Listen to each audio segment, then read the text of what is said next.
This one is there under the light of the Parc de France. It's the world champion versus the champion of Europe. To us, it's proving New Jersey wasn't a fluke. To them, it's all about revenge. In this video, we are breaking down the Chelsea blueprint to silence Paris. But before we get into this gargantuan preview, if you are new here, welcome to the channel. But if you have been following me for a while, you know the drills. Help your boy get to that 10k subscriber mark. Let's dive into it. Wednesday night, Parc de France, the lights are brighter, the anthem hits different. And for us, the stake couldn't be higher. We aren't just going to Paris for a round of 16 first leg. We are going there to prove a point that the entire footballing world is trying to ignore. Remember July 13, 2025, MetLife Stadium was blue. We dismantled the reigning champions PSG 3-0 to leave the World Club Cup. It was dominant, it was clinical, and it was quite frankly a humiliation for Luis Enrique's side. But ever since that trophy landed at Stamford Bridge, the narrative have been the same. It was a fluke, it was pre-season fitness, PSG weren't focused. Well, tomorrow night the excuse runs out. We are walking into the backyard of the European champions, led by Liam Rosenior, and we are going to show them that our global dominance wasn't just a summer fever. It's the new reality. Now, if you look at the history books, this isn't just another fixture. This is modern European rivalry. We have faced PSG 10 times in competitive play. And get this, the record is a dead hit. 3 wins for us, 3 wins for them, and 4 draws. It's a perfect stalemate that have been brewing for over 20 years. Back in 2004, when Mourinho took us to Paris and Drogba absolutely bullied them in a 3-0 masterclass. That set the tone. But came in the mid-2010s, 3 years in a row of absolute chaos. We'll never forget Dembaba late winner in 2014, or that heartbreak of 2015 when they knocked us out with 10 men. There's a psychological weight to this game that transcends the current form. Every time we see that red and blue kids, we know we are in for a fight. But let's be real, the history that matters is the one that is still fresh. We know PSG are hurting. They entered the Club World Cup as the best team in the world. We made them look ordinary. Parma's double and Joao Pedro's Silla didn't just win a trophy. They broke PSG aura of invincibility. I don't think for a second they have forgotten Joao Neves. Seeing their star midfield sent off after that incident with Marc Cucurella, that is going to be a massive subplot tomorrow. The Parisian crowd will be hostile and Neves will be looking for redemption. We have to be smart. Liam Rosenior has warned the boys about discipline. We have 9 red cards this season and we cannot afford to give this PSG side an inch. Let's talk about that 3-0 win in July, because honestly, it was a tactical masterclass that still haunts Luis Enrique's nightmare. We didn't just beat them, we solved them. While PSG were busy passing the ball in circle, boasting 65% possession, we were sharpening the knife. Look them in the eyes, then explode into space they left behind. Enzo Maresca's system was ruthless. 17 goals in that tournament. More than City, more than Bayern, more than PSG themselves. We were the most vertical and the most efficient team on the planet. And those 8 minutes where Copama turned the MetLife Stadium into his personal playground with 2 goals, followed by Joao Pedro putting the final nail in the coffin before the halftime. This wasn't just football, this was statement of intent. The frustration in PSG camp was so deep that Luis Enrique miscomposed himself was caught in heated exchange with Joao Pedro after the final whistle. They didn't just lose a trophy, they lost their cool. They had quadruple on the line and we took it. That unfinished business they are talking about is because we left a scar that they haven't healed. But here's the twist. The Chelsea team PSG thought they are facing in Paris tomorrow isn't exactly the one they saw in New Jersey. Liam Rosenior, who took over from Maresca earlier this year, it was a massive gamble by the board, but it's a gamble that's paying off. We have gone from that rigid high-intensity pressing to something more sophisticated, more Deserbi-coded, if you will. Liam Rosenior has taken Maresca's foundation and added a layer of tactical bravery that can be terrifying sometimes. It's not wedded to one formation. 1 minute we are in 3-4-2-1, the next we shift to 4-2-3-1, just to mess with the opposition pressing triggers. He wants us to be brave. He wants us to invite pressure so we can play through it. And then let's talk about the elephant in the room, Robert Sanchez. Under Liam Rosenior, Sanchez isn't just a keeper, he's our 11th outfielder. We are betting the best team in the world to come out and get the ball from our 6-yard box. It's risky. Does it lead to occasional heart attack inducing error?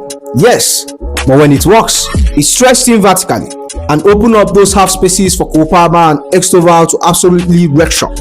There's one secret weapon we have that no one is talking about. Liam Rosenior knows how to survive the Parc de France.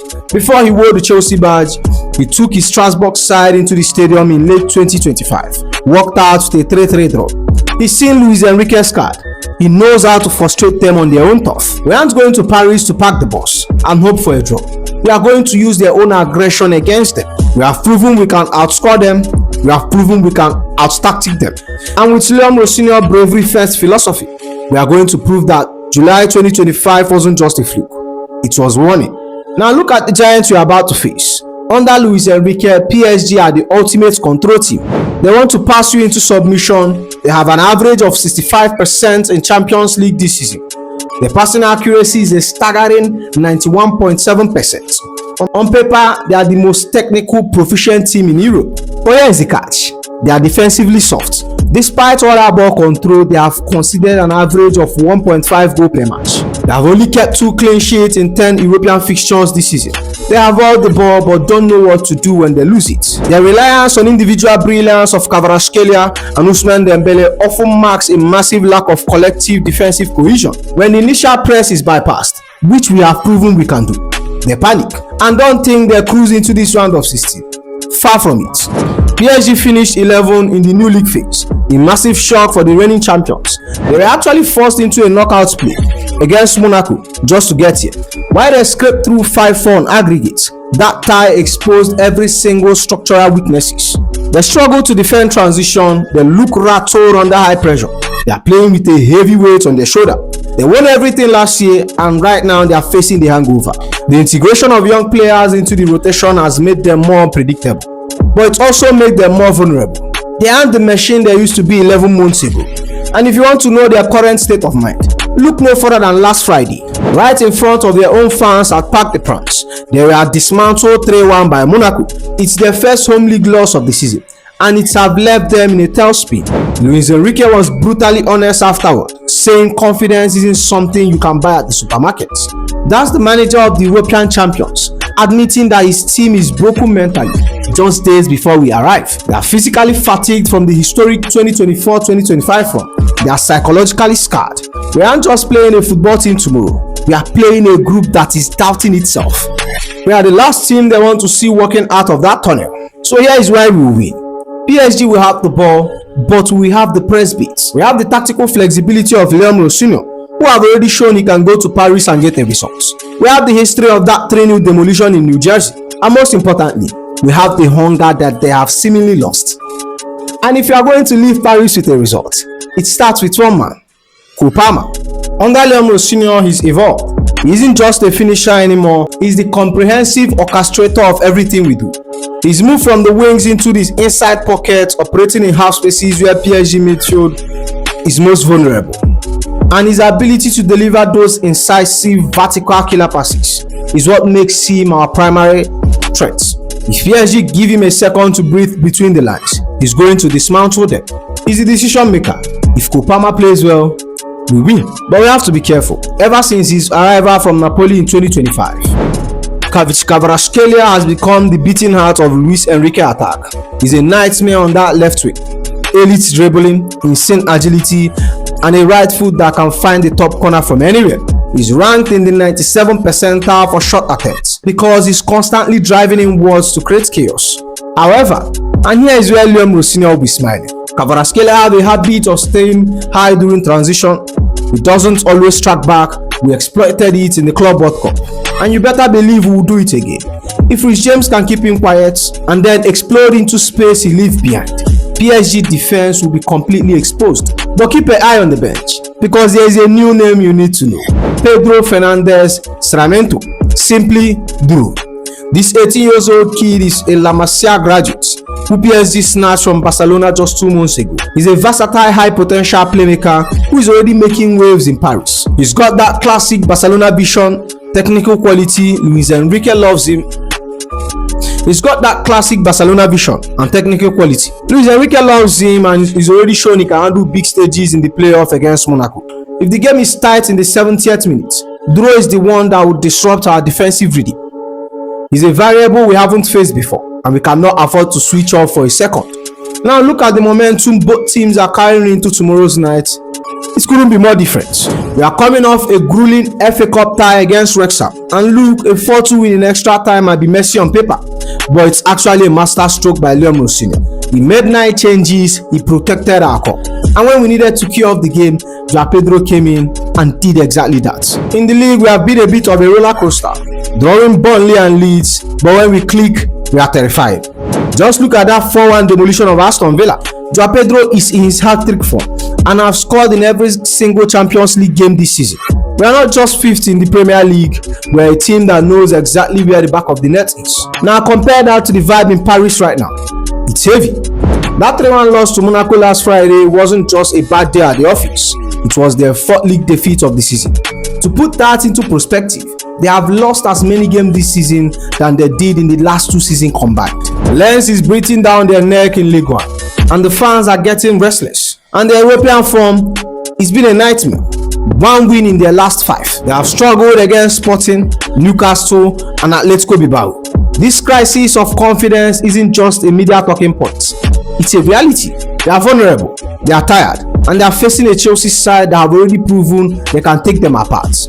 Beyond the tactics, there is a psychological war happening in Paris right now. One word everywhere: revenge. PSG aren't just playing for a spot in the quarterfinal. They are playing to erase the memory of New Jersey. For them, that 3-0 loss was an anomaly, a result of physical exhaustion after a long season. Tomorrow night is their chance to validate their status as the kings of Europe and prove that the Club World Cup final was just a fluke. They are highly motivated, and Luis Enrique is doing everything he can to channel that fire into tactical discipline. But for us, this isn't about revenge. It's about validation. It's about proving that Blue Coat Project isn't just a collection of expensive young talents. It's a world-class team in the making. A victory over the reigning European champions will be the ultimate stamp of approval for Liam Rosenior. We have got the ultimate psychological asset in Kopama. We have seen him thrive in those high-pressure moments before. And as Bobby Vincent puts it, we are a side capable of beating any team on our day. Tomorrow is the day to show the world that we aren't just competing with the elites. We are the elites. Let's talk about the Warriors Liam Rosenior is sending out to silence Parc. You have got the lineup and it's built for strategic chess match. Robert Sanchez starts between the sticks. He's the trigger for our press betting. Our backline sees Captain Rich James at right back with a solid partner of Chalobah and Fofana in heart of the defense. And look who is back. Marc Cucurella returns to the starting 11 at left back. You know the Parisians are going to be onto him after the Club World Cup final. He lives for this hit. In the engine room, it's all about control and power. And we have got the twin towers of Moises Caicedo and Andre Santos as the double pivots. This is huge. It allows Enzo Fernandez to move up into the number 10 role, where he can dictate the tempo and find those world-class passes. Then the front three, Kopama is back at the right wing where he can cut in and cause chaos. Pedro Neto brings a lightning pace on the left, and leading the line is the man in red hot form, Pedro. This is a squad that can hurt you in 100 different ways. So here is my final call. This isn't going to be a walkover. PSG are wounded, they are at home, and they are desperate. I'm seeing a high-scoring, high-drama 2-2 draw. We go there, we take the heat, we score a goal, and we bring a level scoreline back to London. We let them think they have survived, and then we finish the job at the bridge in front of our own fans. We have got the tactical blueprint, we have got the history, and tomorrow night we take the first step towards the quarterfinal. And with that said, that's the end of the video, my friends. Make sure you like, comment, and subscribe, and I'll see you in the next one. Goodbye.